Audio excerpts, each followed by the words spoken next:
Movie की शुरुआत में हमें एक कपल दिखाया जाता है जो कि न्यूली मैरिड है और कहीं जा रहा है। उसी रास्ते पे आर्मी की गाड़ियां भी आ रही होती हैं, जिसमें एक कंटेनर भी है। उसमें क्या है किसी भी सोल्जर को नहीं पता। अब हमें दो सोल्जर दिखाए जाते हैं जो कि आपस में बात कर रहे होते हैं कि उस कंटेनर में क्या हो सकता है। आपस में बात करते हुए उनका ध्यान भटक जाता है और इसी टाइम पे उन दो गाड़ियों की आपस में टक्कर हो जाती है और वो कंटेनर गाड़ी से अलग हो जाता है और खुल जाता है। आर्मी के लोग देखने की कोशिश करते हैं। उनमें से एक कैप्टन कहीं पे रिपोर्ट करता है कि एक्सीडेंट हो गया है। तब फोन पे दूसरी साइड की लेडी उससे कहती है कि कंटेनर छोड़ के भाग जाएं। लेकिन ऐसा करने से पहले ही एक जॉम्बी उस कंटेनर से निकलता है और उन सभी लोगों पर अटैक कर देता है। दो सोल्जर दूर भाग जाते हैं और सोचते हैं कि वो जॉम्बी अब उनको नहीं पकड़ेगा। लेकिन वो जॉम्बी बहुत फास्ट होता है और वहां तक पहुंच जाता है और उन दोनों को मार डालता है। अब हमें दिखाया जाता है कि वो दोनों जॉम्बी बन गए हैं और धीरे धीरे लास वेगास के सभी लोग जॉम्बी में कन्वर्ट होने लग जाते हैं। एक दूसरे को हल्का सा काटने पर भी कोई भी आदमी जॉम्बी में कन्वर्ट हो जाता है और वो केवल तभी मर सकते हैं जब उनके सर पे शूट किया जाए। वहां पे कुछ फाइटर्स भी होते हैं जो जॉम्बी के अगेंस्ट लड़ते हैं, बट लास्ट में कुछ फाइटर्स ही सरवाइव कर पाते हैं। लास वेगास के जॉम्बी एरिया को सील कर दिया जाता है ताकि वो और ना फैले और उसे कम घनत्व वाले न्यूक्लियर बम से उड़ाने का फैसला सरकार द्वारा किया जाता है।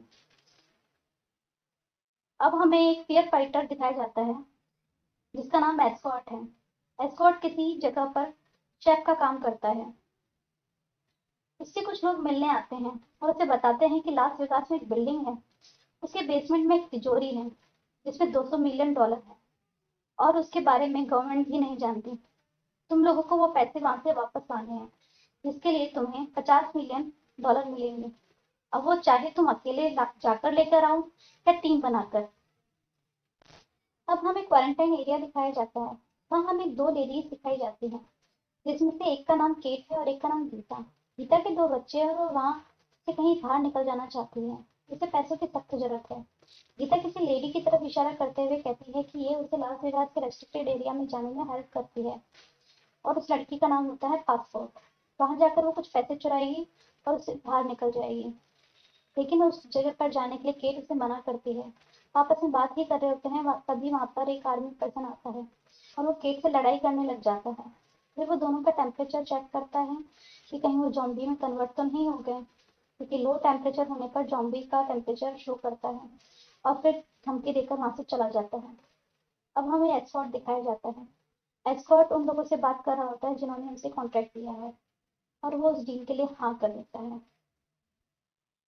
तब एस्कॉर्ट उस जगह का ब्लूप्रिंट देखता है और प्लान बनाता है और अपने लिए एक टीम तैयार करता है और अपने मैक्सिमम फ्रेंड्स को ऐड करता है। उनमें से उसके दो फ्रेंड फाइटर्स होते हैं। एक चॉपर चलाने के लिए एक लेडी को ऐड करता है और वहां पर लॉकर खोलने के लिए एक आदमी को अपने साथ जोड़ता है और एक दो जनों को और आपस में ऐड करता है जो कि अनजान होते हैं। अब चूंकि 96 घंटे ही बचे हैं बम विस्फोट होने में, इसलिए वो जल्दी ही टीम तैयार करके उस आदमी से मिलता है जिन्होंने उसे कॉन्ट्रैक्ट दिया था।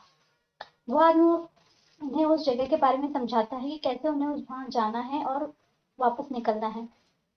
उन्हें पैदल ही वहां जाना होगा और बिल्डिंग के ऊपर एक चॉपर है, उसमें पैसे भर के लाना होगा। वहां पर एक जनरेटर है, उसको ऑन करने से कसिनो स्टार्ट हो जाएगा। इसके बाद वो लोग लास वेगास निकलने के लिए क्वारंटाइन एरिया जाते हैं। वहां पर एस्कॉर्ट की बेटी केट उससे कहती है कि वो भी साथ चलेगी क्योंकि उसे गीता को ढूंढना है। एस्कॉर्ट मना करता है लेकिन वो नहीं मानती। इसके बाद वो लोग लास वेगास की ओर जाते हैं। वहां पर जाकर देखने में पता चलता है कि एक टाइगर वहां की गेट की रखवाली करता है। फिर पासपोर्ट टीम के सभी लोगों को बताती है कि यहाँ पर दो टाइप के जॉम्बी हैं, सोचने वाले और ना सोचने वाले। जो सोच सकते हैं वो बहुत खतरनाक हैं, तेज हैं। अंदर जाने के लिए उन लोगों से एक डील करनी होगी, उसके लिए किसी आदमी की कुर्बानी देनी होगी।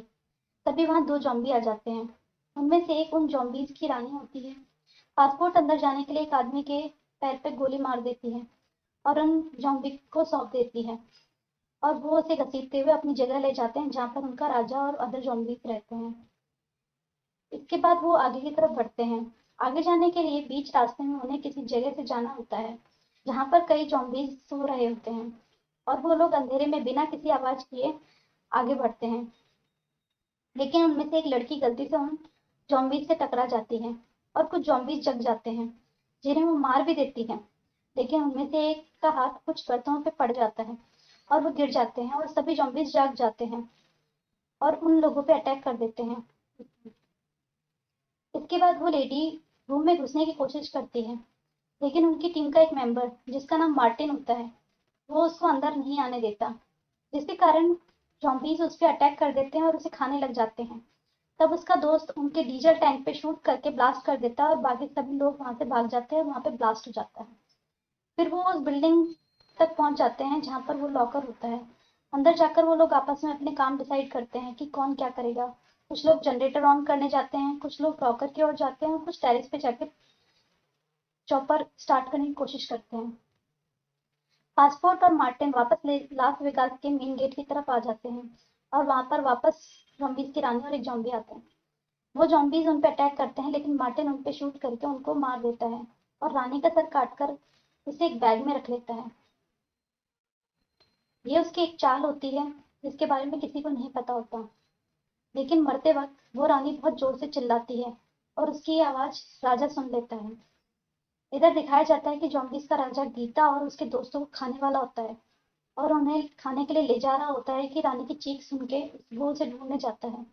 वहां जाकर देखता है कि उसकी रानी का सर कटा हुआ है और वो मर चुकी है, जिसपे वो खूब रोता है और उसे ओलंपिया बिल्डिंग ले जाता है जहाँ पे सभी बाकी जॉम्बीज होते हैं, जो उनका अड्डा होता है। इसके बाद दिखाया जाता है कि कसिनो स्टार्ट हो चुका है और वो लोग टीवी पे न्यूज देखते हैं कि सरकार ने 90 मिनट बाद ही न्यूक्लियर विस्फोट करने का ऑर्डर दिया है।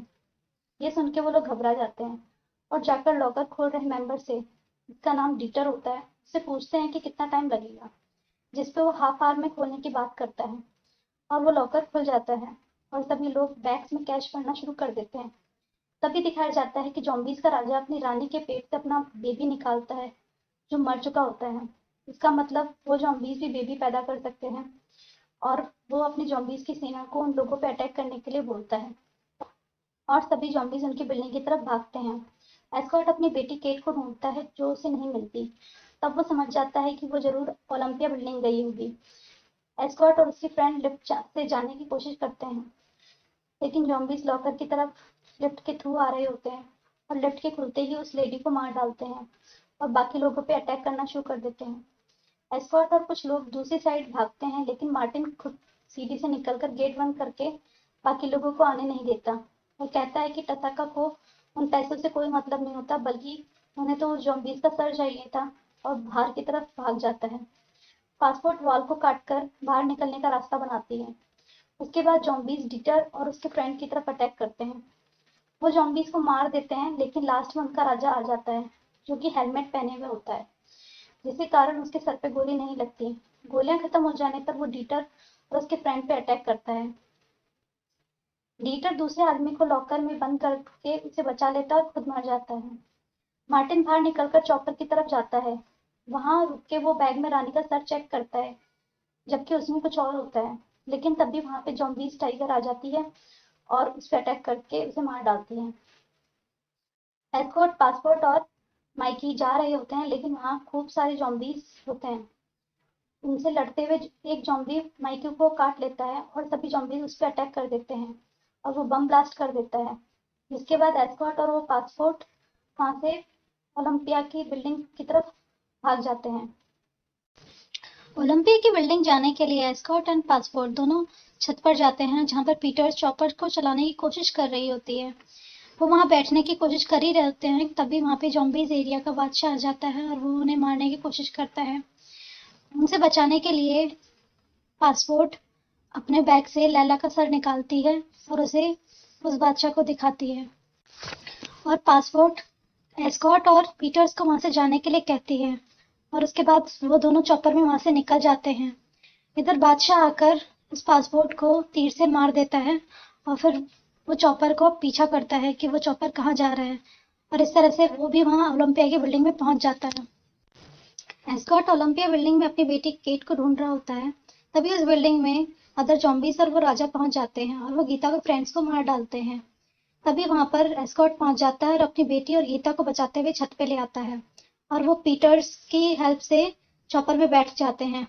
बट वहां पर वो राजा भी पहुंच जाता है और वो उसके चॉपर में बैठ जाता है और उन पर अटैक कर देता है। एस्कॉर्ट और वो जॉम्बी राजा आपस में लड़ रहे होते हैं। इसी दरमियान वो राजा एस्कॉर्ट को काट लेता है और एस्कॉर्ट बंदूक से शूट करके उस राजा को मार डालता है। लेकिन हमें तभी दिखाया जाता है कि वहां पर न्यूक्लियर बम का विस्फोट हो चुका है। उसका इफेक्ट होने के कारण वो चॉपर जमीन पर आ गिरता है और उसके अंदर बाकी लोग मारे जाते हैं, जबकि एस्कॉर्ट और केट जिंदा रह जाते हैं। एस्कॉर्ट अपनी बेटी को कुछ कैश देता है और उसे कहता है कि वो इन पैसों से अपना और गीता के बच्चों का ध्यान रखेगी। और एस्कॉर्ट उसे बताता है कि वो उसे कितना प्यार करता है। इसके बाद वह एस्कॉर्ट भी जॉम्बी में कन्वर्ट होने लगता है। तभी केट उसे मार डालती है और वहां से चली जाती है। इसके बाद हमें दिखाया जाता है कि एस्कॉर्ट का फ्रेंड वेंड्रू उस लॉकर से निकल आया है और अपने साथ वहां का कैश भी लेकर आया है। इसके बाद जाकर वो एक गाड़ी में बैठता है और उसके बाद वो एक प्लेन पकड़ता है। उस प्लेन में अचानक उसे कुछ चक्कर आने लगता है, तो अपने आप को कैबिन में जाकर देखता है। कैबिन में देखने पर उसे पता चलता है कि उसे तो एक जॉम्बी ने काट रखा है, जिसके कारण वो धीरे धीरे एक जॉम्बी में कन्वर्ट हो रहा है। और उसी के साथ ही मूवी खत्म हो जाती है।